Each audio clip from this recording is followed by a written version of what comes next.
ये कुरुक्षेत्र का ज्योतिष स्थान है जहाँ पे श्री कृष्ण भगवान ने अर्जुन को गीता का पाठ पढ़ाया था।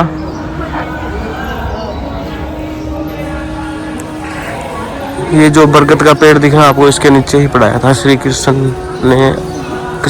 भगवान ने अर्जुन को पाठ पढ़ाया था। चलो आपको दिखाता हूँ एक।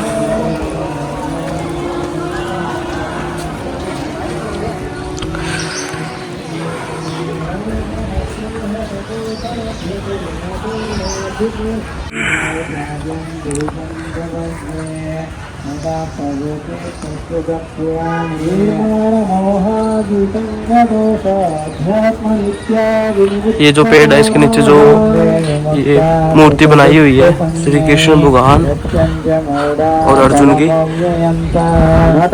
यहाँ पे बैठ के ही कृष्ण भगवान ने अर्जुन को गीता का पाठ पढ़ाया था।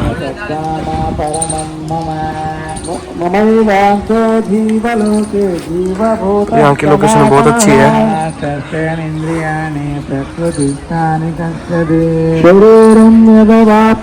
यहाँ पे सरोवर बना हुआ है कि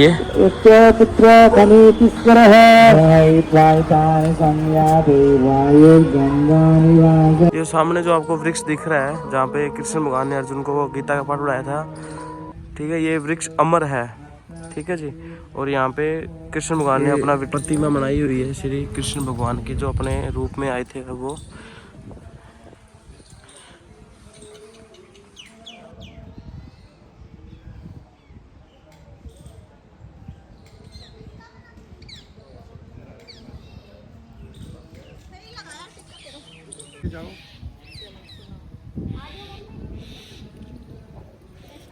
बताओ जी। तो बैठो भी सर आप भी। हाँ जी बैठ गए जी, बताओ। प्रभु जी, आज हम जिस कुरुक्षेत्र की पवित्र भूमि पर आए हैं, इसी पवित्र भूमि का नाम है ज्योति शहर। ज्योति मैंने प्रकाश, यानी कि भगवान कृष्ण जी ने यहाँ पर ज्ञान की ज्योति जलाई गई थी, और इस सरोवर का नाम पड़ा है ज्ञान का सरोवर, और इन दोनों को मिलाकर के बना इस गांव का नाम ज्योति शहर। सर अभी मंदिर पे आप दर्शन करके आए, उधर में आदि गुरु शंकराचार्य मंदिर है। ये जो आदि गुरु शंकराचार्य जी थे, ये शंकर भगवान जी के ही अवतारी थे। ये जितने भी हमारे प्राचीन मंदिर हुए हैं, चारों धाम हुए हैं, सभी की जो खोज की थी आदि गुरु शंकराचार्य जी ने की थी।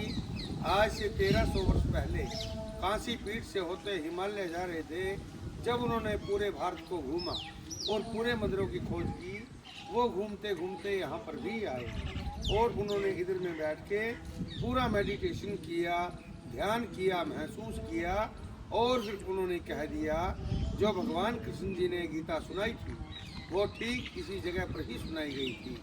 ये दोनों सेनाओं के बीच का वो मध्यम स्थान माना जाता है, यानी कि सेंटर पॉइंट। जब कौरव और पांडव युद्ध के लिए आमने सामने खड़े थे, तो अर्जुन कहने लगे भगवान श्री कृष्ण जी को कि हे प्रभु, मुझे ऐसे स्थान पर लेकर के जाइए जहाँ से मैं दोनों सेनाओं को मध्यम भूमि से देख सकूं। तब श्री कृष्ण भगवान जी अर्जुन को इस स्थान पर लेकर के आए थे, और सामने खड़ी सेनाओं में अपने भाई बंधुओं को देख करके अर्जुन पांडव को यहाँ पर मोह हो गया था कि मेरे काका, मेरे दादा, मेरे भाई, मेरे बंधु, मेरे गुरुजन तो अपने हैं प्रभु, मैं मारूं तो किसको मारूं। तब भगवान श्री कृष्ण जी ने कहा था कि अर्जुन, आज आप इन कौरवों को मारो ना मारो, लेकिन मारे इधर में सभी जाएंगे।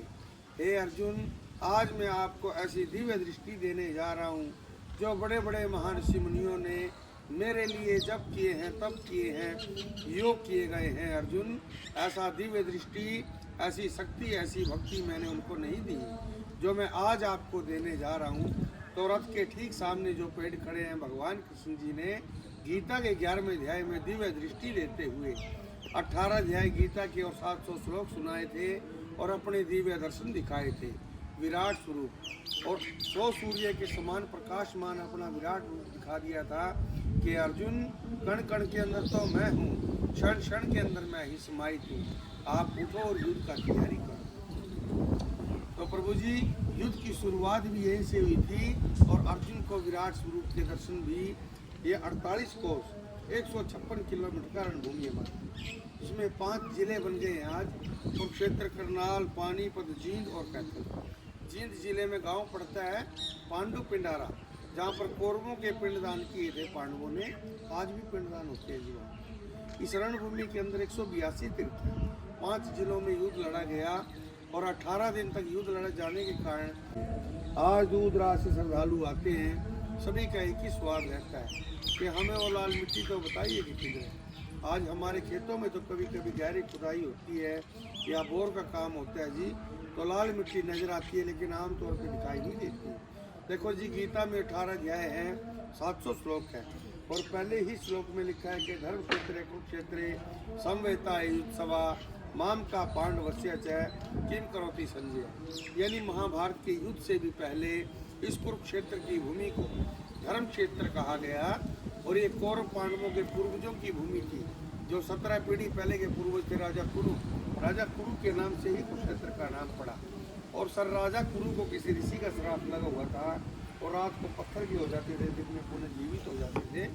कहते हैं कि राजा कुरु एक बार शिकार खेलते खेलते क्षेत्र में आए और चलाए हुए बाण किसी तीर्थ के अंदर चला गया। शाम के समय से पहले राजा को घर लौटना होता था, आत्मरक्षा के लिए उस बाण को अपने साथ ले गए। बाण पर जो तीर्थ की मिट्टी लगी थी वो हाथ पर भी लगी, और हाथ रात को संजीवन रहा, पूरा शरीर पत्थर का था। तो सुबह राजा उठे, इस बात से बड़े प्रभावित हुए, भी तीर्थों की मिट्टी से जब मेरा हाथ संजीवन रह सकता है तो मैं पाप मुक्त श्राप मुक्त भी हो सकता हूँ।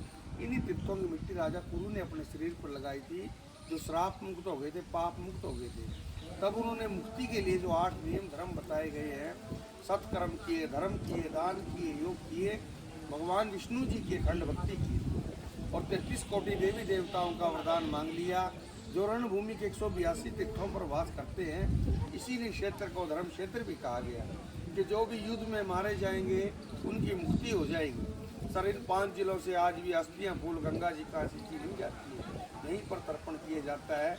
ये मोक्ष मुक्ति का भी धाम माना जाता है। वामन पुराण के अंदर लिखा है, गंगे जले मुक्ति, गंगा के जल को हम पवित्र धाम मानते हैं, जहाँ लोग मोक्ष मुक्ति के लिए अस्थियां भी प्रवाहित करने जाते हैं। वाराणसी जल स्थले, वाराणसी शंकर जी का धाम है जी, जल और स्थल दोनों प्रकार से। कुरुक्षेत्र तीर्था मुक्ति, आंतरिक्ष जल स्थले, आंतरिक्ष जल और स्थल में तीनों ही प्रकार से मोक्ष मुक्ति का भी धाम है। ये भगवान कृष्ण जी का अष्ट धातु का मूर्ति है। सबसे पहला जो मुख है वो है राजा बलि, नरसिंह अवतार हैं, गणेश जी हैं, शंकर भगवान, श्री कृष्ण जी, दाढ़ी वाले ब्रह्मा जी। हैग्रीव जो घोड़े वाला मुख है, हैग्रीव नाम का एक राक्षस था जिसने वेदों को चुराया था, ब्रह्मा जी से वरदानी थे कि मारेगा तो दूसरा हैग्रीव ही मार सकता था। तब भगवान विष्णु ने अपना हैग्रीव का रूप बनाया था, उस राक्षस को मारा था, अपने वेदों को चुराया। हनुमान जी हैं और परशुराम जी। 10वां जो अवतार माना जाता है, कल्कि भगवान जी के रूप में, विष्णु जी के रूप में एक परिक्रमा विराट रूप से करते हैं, और अक्षयामर पेड़ का परिक्रमा की जाता है, उसमें एक जाप किया जाता है। वे सभी बोलने मेरे साथ, ओम नमो भगवते, ओम नमो भगवते वासुदेवाय, वासुदेवाय, ओम नमो भगवते वासुदेवाय, ओम नमो भगवते वासुदेवाय। बोलिए श्री कृष्ण भगवान की जय, कुरुक्षेत्र धाम की जय। तो प्रभु जी ऐसी इधर की कथा है, ऐसा इधर का महत्व है।